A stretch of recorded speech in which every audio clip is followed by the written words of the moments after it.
ইমামতি অবস্থায় ইমামের অজু চলে গেলে করণীয় কি? ইমামতি অবস্থায় যদি ইমাম সাহেবের অজু চলে যায়, তিনি ওই অবস্থায় নামাজ ছেড়ে দিতে হবে। কারণ বিনা অজুতে অপবিত্র অবস্থায় নামাজ পড়লে নামাজ হবে না। নবী করিম সাল্লাল্লাহু আলাইহি ওয়াসাল্লাম বলেছেন, লা তুকবালু সালাতুন মিন গায়রি তাহুরিন।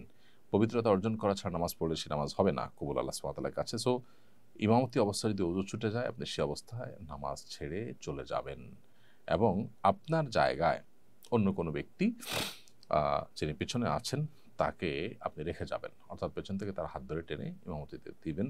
দিয়ে আপনি যেয়ে ওযু করে তারপরে পেছনে মুক্তাদি হিসাবে বাকি নামাজ পেলে জয়েন করবেন। আর যদি নামাজ শেষ হয়ে যায় তাহলে আপনার যে ১-২ রাকাত ছুটেছে ওযুর পরবর্তী যে নামাজগুলো সেগুলো আপনি নিজে, নিজে পড়ে নিবেন। এরপরে প্রশ্ন হলো ইসকন ইস্যুতে কথা বলা কুষ্টিয়ার একজন ইমামকে অব্যাহতি দেওয়া হয়েছে।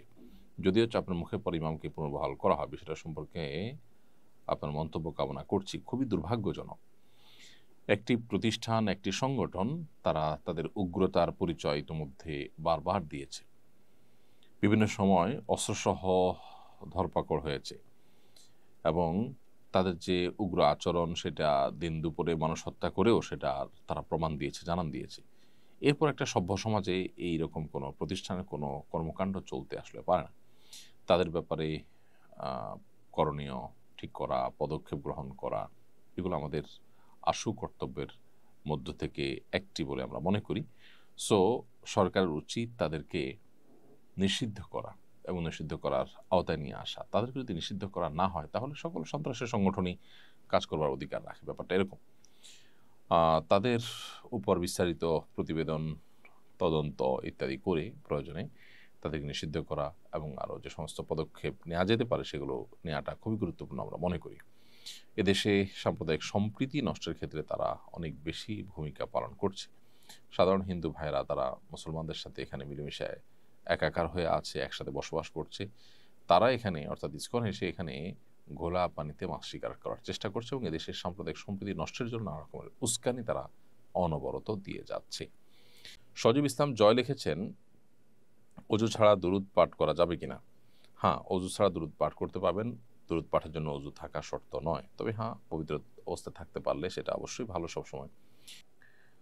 এরপর লিজা মনি আপনি এটি থেকে লিখেছেন, ওয়াজ মাহফিলের জন্য রাস্তায় গাড়ি আটকিয়ে টাকা তোলা কি ইসলাম সমর্থন করে?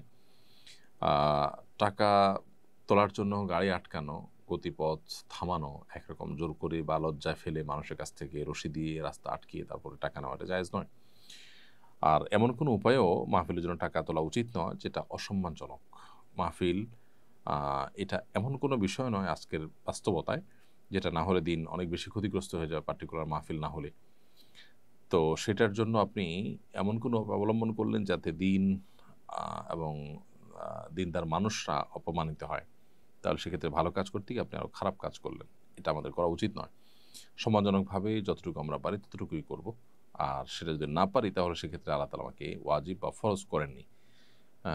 এবং বিশেষ করে গাছের গোড়া কেটে আগায় পানি দিতে বলা হয়নি। সো মাহফিল করে ভালো কাজ করব, ভালো কথা। কিন্তু সেই মাহফিল করতে গিয়ে যদি আমাকে অন্যায় করতে হয় তাহলে সে অন্যায় কাজ করে আমাকে মাহফিল করার নির্দেশ শরীয়ত দেয়নি।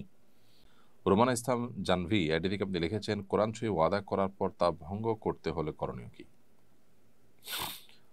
সাধারণত ওয়াদা করতে হবে আল্লাহর নামে। কিন্তু যেই শপথ বা যেই আপনার ওয়াদা সেটা আল্লাহর নামে সরাসরি না করে অন্যভাবে করা হলেও সেটা আল্লাহর নামে ওয়াদার হিসাবেই গণ্য হয়।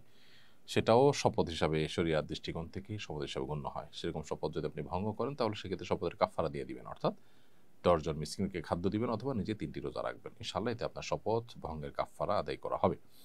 মুজিবুল্লাহ আপনি লিখেছেন, চোরা মার্কেট থেকে মোবাইল কেনা জায়েজ হবে কিনা? না, চোরা মার্কেট থেকে মোবাইল কেনা জায়েজ হবে না। কারণ চোরা মার্কেট থেকে মোবাইল কেনা মানে হলো চোরদের চুরির কাজে সহযোগিতা করা। আপনি জানেন এই জিনিসটা আরেকজনের থেকে সে ছিনতাই করে কিংবা চুরি করে এনেছে। আপনি সেই জিনিসটা কেনা মানে হলো ওই চোরকে এক ধরনের প্রত্যক্ষ মদদ করা, যেটি গুনাহের কারণ হবে। এইচ.এম. খায়রুল ইসলাম আপনি লিখেছেন, টুপি মাথায় না দিয়ে নামাজ আদায় করলে কোনো সমস্যা আছে কিনা? কোনো অসুবিধা নেই। টুপি মাথায় দিয়ে নামাজ পড়া কোনো জরুরি বিষয় নয়। তবে নবী সাল্লাল্লাহু আলাইহি ওয়াসাল্লাম বেশিরভাগ সময়ই তার যে পোশাক ছিল তার মধ্যে থেকে টুপিও ছিল। এটাকে অনেকে সুন্নতে আদা বা নবী সাল্লাল্লাহু আলাইহি ওয়াসাল্লামের অভ্যাসগত সুন্নাহ বলেন, কালচারাল সুন্নাহ বলেন। এটি শরিয়া নির্দেশিত সুন্নাহ নয় বলেন। সেটাও যদি হয় তারপর নবী সাল্লাল্লাহু আলাইহি ওয়াসাল্লামের অনুসরণে কেউ যদি পড়েন সেটি সওয়াবের ভাগীদার তিনি হবেন ইনশাআল্লাহ তাআলা। নিঃস্বাদ তাবাসসুম আপনার প্রশ্ন আপনি লিখেছেন, আমি একজন মেডিকেল শিক্ষার্থী, যে রুমে সত্যিকারের মানব কঙ্কাল আছে সে রুমে নামাজ পড়া যাবে কিনা? নিঃস্বাদ তাবাসসুম, যে রুমে মানব কঙ্কাল আছে, অরিজিনাল মানব কঙ্কাল যদি থাকেও সেখানে নামাজ পড়তে কোনো অসুবিধা নেই। এটি কোনো প্রাণীর ছবি কিংবা ভাস্কর্য নয়। এমনকি কঙ্কালের ছবি যদি অঙ্কন করা থাকে সেখানে নামাজ পড়লেও কোনো অসুবিধা হবে না। কারণ যেখানে একটি পূর্ণাঙ্গ প্রাণীর চোখ, কান, নাক, মুখ, হাত ইত্যাদি অঙ্কন করা থাকে, এরকম ফেস বা পরিপূর্ণ অবয়ব, কমপ্লিট অবয়ব যদি থাকে, সেটা যেখানে থাকে সেখানে মূলত রহমতের ফেরেশতা প্রবেশ করেন না। যদি সেটি আপনার প্রিন্টেড অথবা কোনোভাবে সেটার ডামি বা ভাস্কর্য যদি থাকে।